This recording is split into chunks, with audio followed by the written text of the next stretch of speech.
Dear students, Assalamu alaikum. Today we will learn a new topics, right form of verb. Right form of verb কি?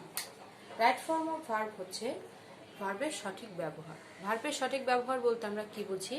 অর্থাৎ সেন্টেন্সের অর্থ অনুযায়ী ভার্বকে আমরা কোন টেন্স বা কোন পার্সন, সাবজেক্ট কোন পার্সন, তার সাথে ভার্বের কোন রূপ ব্যবহৃত হবে সেটি হচ্ছে রাইট ফর্ম অফ ভার্ব, অর্থাৎ ভার্বের সঠিক ব্যবহার। এখানে মূলত আমাদের যেটি খেয়াল রাখতে হবে সেটি হচ্ছে সেন্টেন্সটি কোন অর্থ প্রকাশ করছে এবং কোন অর্থ প্রকাশ করলে আমরা ভার্বকে কোন টেন্স অনুযায়ী লিখব, এটি হচ্ছে এখানে মূল বিষয়।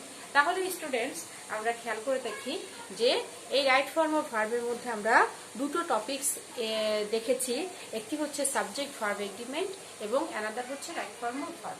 সাবজেক্ট ভার্ব এগ্রিমেন্টের মধ্যে কি আছে, অর্থাৎ কোন সাবজেক্টের সঙ্গে আমরা কোন ভার্বের ব্যবহারটি সঠিকভাবে করছি, অর্থাৎ এখানে কোন সাবজেক্ট বলতে সাবজেক্টটি কোন নাম্বার কোন পার্সন এগুলোকে বোঝাচ্ছে। অর্থাৎ সাবজেক্টের নাম্বার পার্সন অনুযায়ীও ভার্বের ব্যবহার বা ভার্বের পরিবর্তন ভিন্ন হয়ে থাকে। সেক্ষেত্রে আমাদেরকে সেটি জেনে সঠিকভাবে ব্যবহার করতে হবে। যেমন সিঙ্গুলার সাবজেক্ট হলে তার সঙ্গে সিঙ্গুলার ভার্ব বসবে, সাবজেক্ট প্লুরাল হলে তার সাথে প্লুরাল ভার্ব বসবে, subject third person, second person, first person, ভিন্ন ভিন্ন পারসন ভেদেও কি হয়, ভার্বের ব্যবহার ভিন্ন ভিন্ন হয়। তো আজকে আমরা যেটি শিখবো সেটি হচ্ছে রাইট ফর্ম অফ ভার্বের, অর্থাৎ আমাদের বিভিন্ন বইতে আমরা বিভিন্ন রুলস বা বিভিন্ন সিস্টেম দেখে থাকি। অনেক রুলস আছে, আমাদের যে সিলেক্টেড বই আছে সেখানেও অনেক রুলস আছে। আমরা এত কিছু ডিটেলস না গিয়ে আমরা কমনলি ইউজড যেগুলো আমরা অলওয়েজ ব্যবহার করে থাকি এবং অনেক সময় সেন্টেন্স লিখতে গিয়ে আমাদের এই প্রবলেমসে পড়তে হয়। তো সেজন্য আমরা এই কমনলি ইউজড যে টপিকসগুলো আছে বা যে রুলসগুলো আছে আমরা সেগুলো শিখে নিব। তো আজকে যেটি শিখছি সেটি হচ্ছে, খেয়াল করো যে সেন্টেন্সের অর্থ যদি এমন প্রকাশ কথা, সেন্টেন্সের কোনো কাজ প্রায়ই ঘটে বা সব সময় ঘটে বা মাঝে মাঝে ঘটে থাকে এরকম অর্থ প্রকাশ করে, সেক্ষেত্রে আমরা ওই সেন্টেন্সের ভার্বটিকে সিম্পল প্রেজেন্ট টেন্স অনুযায়ী লিখব, অর্থাৎ প্রেজেন্ট সিম্পল টেন্স অনুযায়ী লিখব।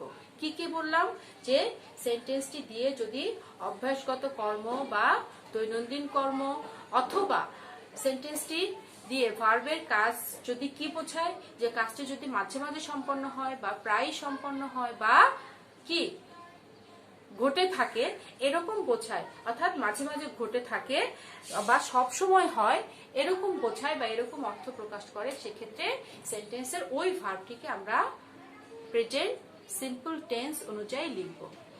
প্রিয় শিক্ষার্থী, এখানে আমাকে তাহলে প্রেজেন্ট সিম্পল টেন্সের স্ট্রাকচার জানতে হবে। আমি আবার বলছি, আমি যখন টেন্স ডিসকাস করেছিলাম তখনও বলেছিলাম যে আমাদেরকে কি করতে হবে, টেন্সের স্ট্রাকচারগুলো সুন্দরভাবে শিখে নিতে হবে। টেন্সের স্ট্রাকচার ছাড়া আমরা কোনো কিছুই কারেক্টলি লিখতে পারবো না, কোনো রাইটিং পার্টও লিখতে পারবো না, কোনো গ্রামেটিক্যাল পার্টও কারেক্টলি আনসার করতে পারবো না। সেজন্য আমাদেরকে দেখো, এখন রাইট ফর্ম অফ ভার্বে আসছি, এখানেও কিন্তু আমাকে টেন্সের বিষয় ডিসকাস করতে হচ্ছে। তাহলে প্রেজেন্ট সিম্পল বা সিম্পল প্রেজেন্ট টেন্সের স্ট্রাকচার কি?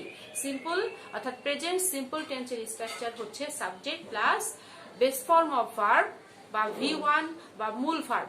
আমরা যে যেটাতে অভ্যস্ত বা যে যেটাতে চিনে থাকি মূল বিষয় কিন্তু একই। তাহলে সাবজেক্ট প্লাস মূল ভার্ব প্লাস অবজেক্ট। এখানে একটু ব্যতিক্রম কি আছে, সাবজেক্ট যদি থার্ড পারসন সিঙ্গুলার নাম্বার হয় তবে ভার্বের শেষে এস বা ইএস যোগ করতে হবে।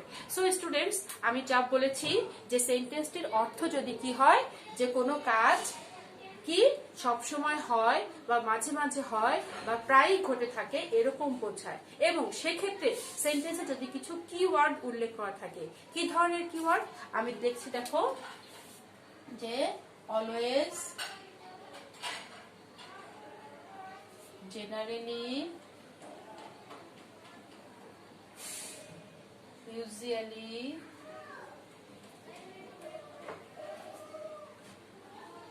frequently,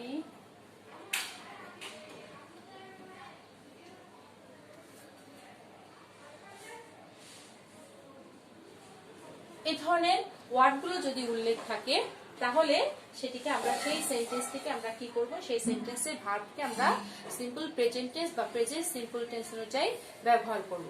যেমন দেখো আমি কিছু এক্সাম্পল লিখছি।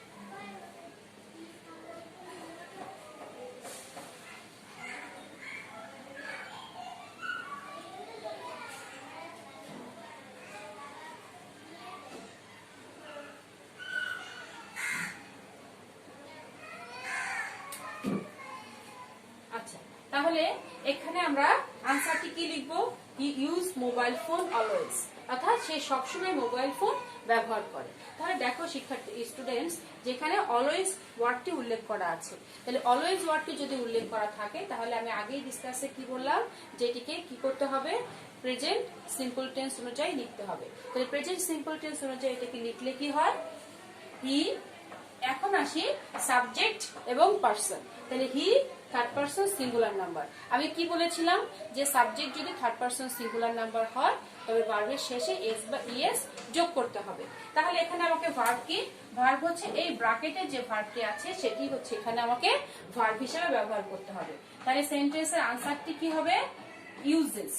এখানে আমরা আনসার লিখবো ইউজেস, ইউএসইএস, ইউজেস। তাহলে he uses mobile phone always. Next আমি আরেকটি এক্সাম্পল লিখছি।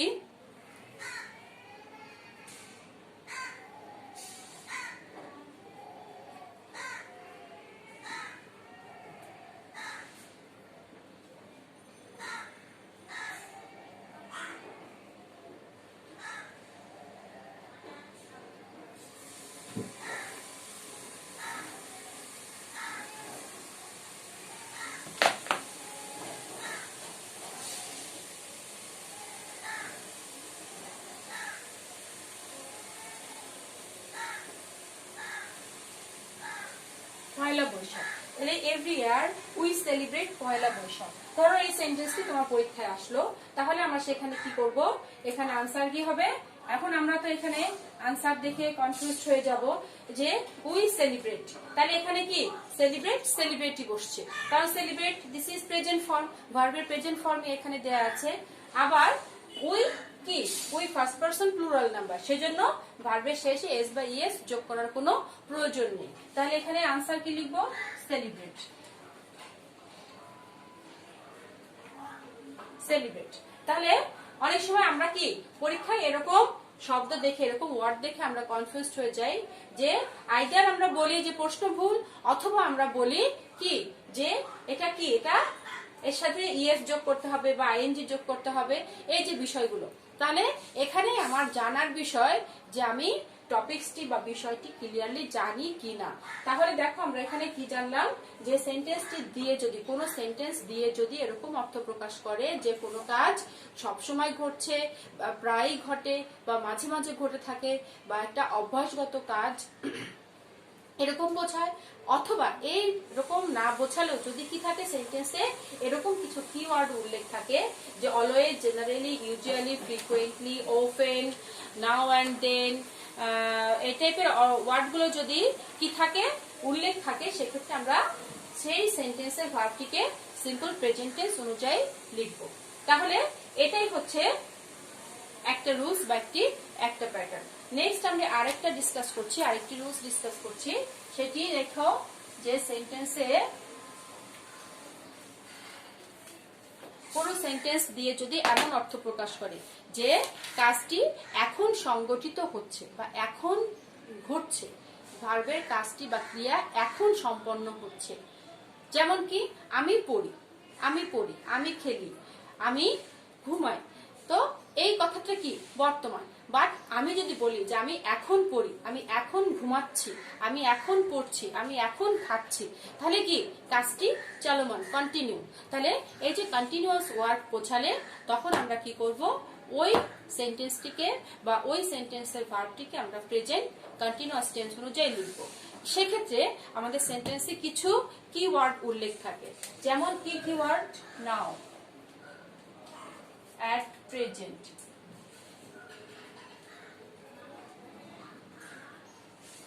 at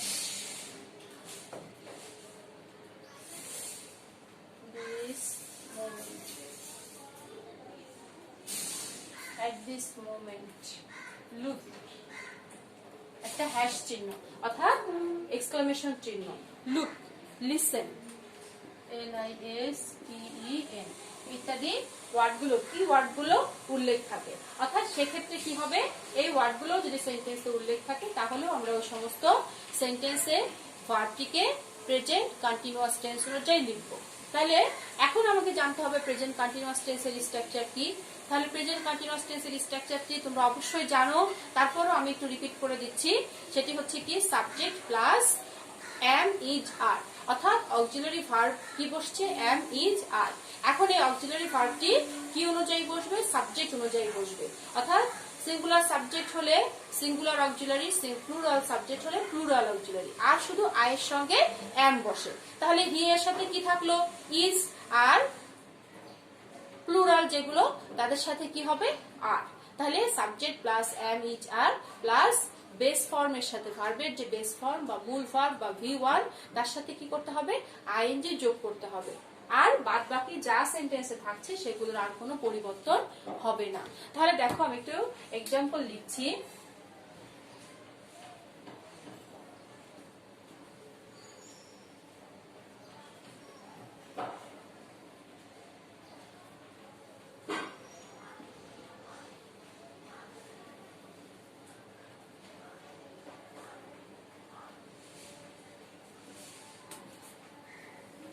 The world got warm now.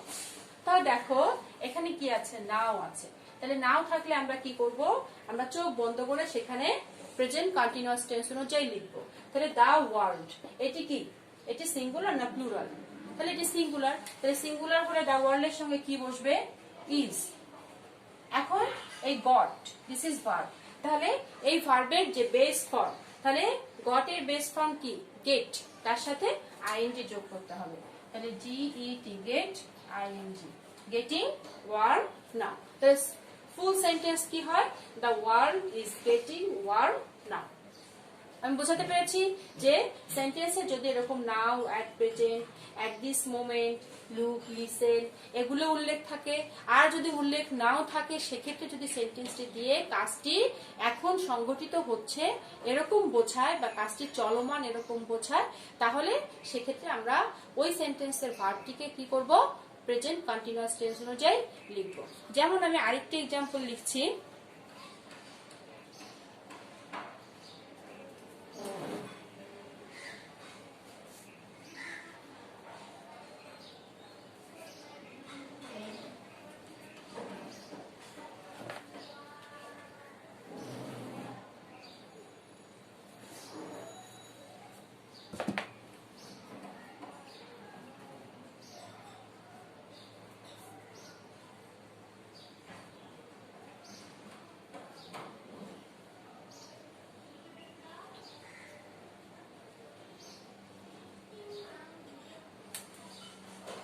Someone swim in the pond। তাহলে এখানে কি হবে, someone, এই আনসার হবে someone সিঙ্গুলার এর সাথে is, এখন ভার্বের সাথে ing, swimming in the pond. এখন দেখো অনেক ক্ষেত্রে আমরা কি করি, পরীক্ষার সময় আসলে এরকম সেন্টেন্স দেখে বুঝতে পারি যে সেন্টেন্সটি কি আছে, সেন্টেন্সটি প্রেজেন্ট কন্টিনিউয়াস টেন্সে লিখতে হবে। অনেকেই কি করি, শুধু ভার্বের শেষে ing যোগ করে রেখে দেই, বাদ বাকি এই যে অক্সিলারি ভার্বগুলো সেগুলো ব্যবহার করি না। যদি অক্সিলারি ভার্বগুলো ব্যবহার না করি তাহলেও কিন্তু আমার সেন্টেন্সটি কারেক্ট হলো না। আচ্ছা, আরেকটা এক্সাম্পল লিখছি।